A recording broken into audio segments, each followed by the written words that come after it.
Good evening and welcome to TV3 News Journal. I'm Carla Beard. St. Gabriel School is expanding their facility. Principal Michelle Struing told us how things are going so far.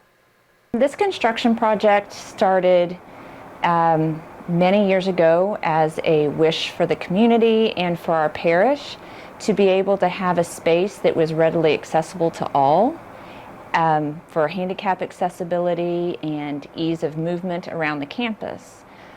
In the last few years, we've been talking with builders and architects to plan out a new cafeteria, a new kitchen, and a new gymnasium that also contains a performance platform. Costs are always changing, especially this day and age. We were planning to raise a little over $2 million, and we've raised more than that to meet those cost increased expectations.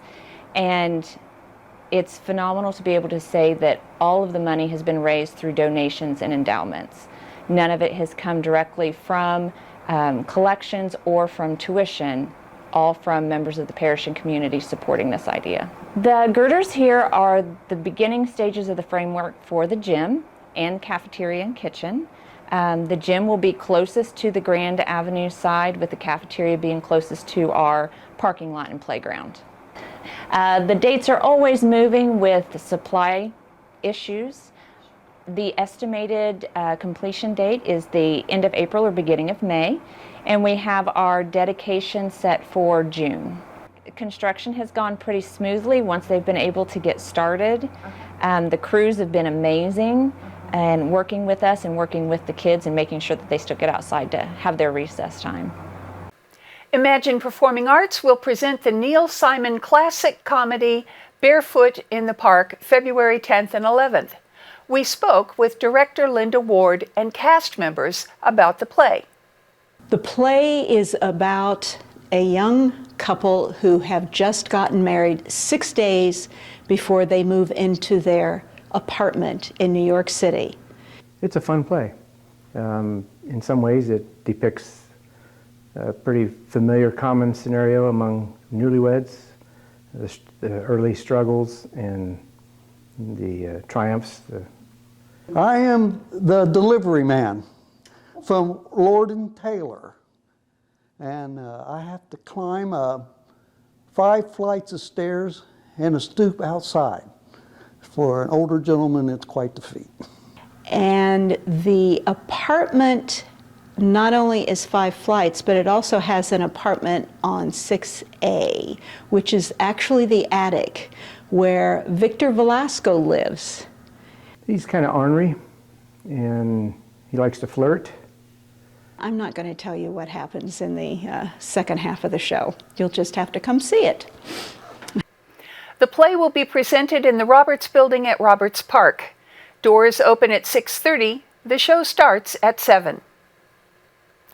Fayette Community Director Alexandra Flug was recently honored to be named a participant in the Indiana Philanthropy Alliance Mutz Philanthropic Leadership Institute.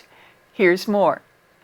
Yes, so I was selected to participate in the 3rd cohort of the Mutz Philanthropic Leadership Institute. It is a cohort model intensive training program for philanthropic leaders, board members, people involved in corporate giving across the state of Indiana. So this is a 10-month program. There's a course every month. We will travel across the state, Indianapolis, Columbus, sometimes virtual, to meet in person, and it's a very intensive education program. So this program was developed by Holly Davis at IPA, Indiana Philanthropy Alliance. And the entire purpose is to create a network across the state of Indiana of people doing work that's similar, but of course we all have our own areas of focus, and to help develop the next level of leadership in philanthropy. So we have a number of speakers every time we meet. They really pack them in. I think the first session we had 6 or 7 speakers, all talking about different areas of focus. So again, it's really focused on the education component and then the networking within the cohort. I think that for this program, for myself, I see a number of benefits, but 2 in particular. I think that the educational component is the biggest and most important part of it. So I'm a big fan of continuous learning. I think that we can all learn more every year about what we do. There are new trends, there are best practices, there's new technologies. So we never want to stop learning, because the more that I know, the better I can help provide our grant-making programs to our community and support our donors' wishes. But I also think the cohort model is very important. So the fact that I'm going to leave this program with a set of 23 other people who all went through the same shared experience, I can learn from those new friends. And so already after the first session, we've all really enjoyed getting to know one another. It's an amazing group of people. I'm so proud to be a part of it. But I know that if I have questions in an area of expertise that someone else in this cohort has, I can just call them up and ask them questions. I think that's very powerful, to be able to have connections across the state. They might work in a totally different corporation or entity or nonprofit, but they can help answer a question that will help me do work here in Fayette County. So I think it's going to be a great experience for us. Parks Department Superintendent Marla Steele talked to us about plans for the Summer Discovery Program this year. We have some great things happening this summer. Summer Discovery is open registration is right now. We have Scott Caldwell coming back this year, who was a director last year, and then Ben Mays was co-director with him last year, and they did a wonderful job. We had heard so many great things about what they did last year, and so they are coming back this year, and we are looking for a third co-director to work with them, preferably female. It would be nice to have a female to be there for all of our girls that attend the camp. And so we have open registration right now, and it's $10 per child that you register. And then the starting fee is per day that the child attends, $15, and we do have discounts for families who have multiple children that will be attending. And then we will begin May 30th. That's the Tuesday after Memorial Day, is when Summer Discovery will start. And it will run through the last Friday of July, which is July 28th. And so Summer Discovery will be going on all summer long. And they have a lot of wonderful things planned this year. So the children will be participating in pool day on Monday and Fridays. And then they're also going to be taking field trips throughout the summer. Those are still to be determined, but we do have a few ideas in mind. They are looking at having theme weeks for Summer Discovery. And those weeks will be based on different either work experiences, and they'll have people coming in and telling what they do for their career. It may have something to do with sports.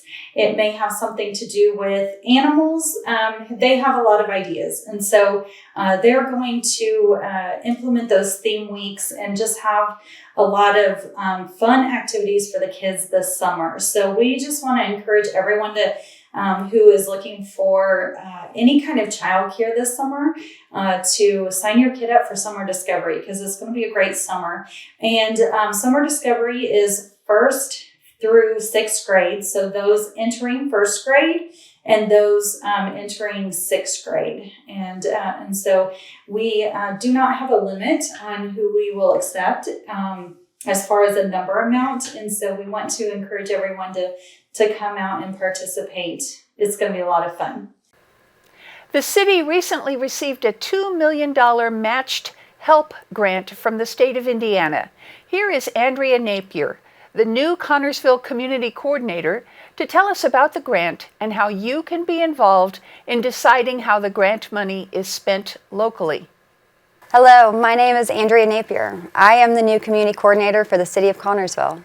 As you all know, this is a newly created position that the city was able to establish after being awarded a specialty grant from the state. This funding comes directly from the CARES Act that was passed in March of 2020. Each state received an allotted amount of funding, then designated an organization to facilitate the distribution of the funds to local entities. For the state of Indiana, that organization is OKRA. OKRA has created a specific grant program called HELP. This program consists of a group of expert individuals within OKRA and 4 partnering Indiana universities to work with awarded entities in determining the most beneficial projects that create a better community for us to live, work, play, and live in. This program also requires specific tasks and deadlines that the city must complete within a 9-month period to actually receive this funding. As the community coordinator, it is my responsibility to keep the community involved and up to date with this process. We have completed a community events calendar that is officially live, where I will be posting all of the program deadlines and scheduled meetings. This calendar will also include all upcoming events within our area.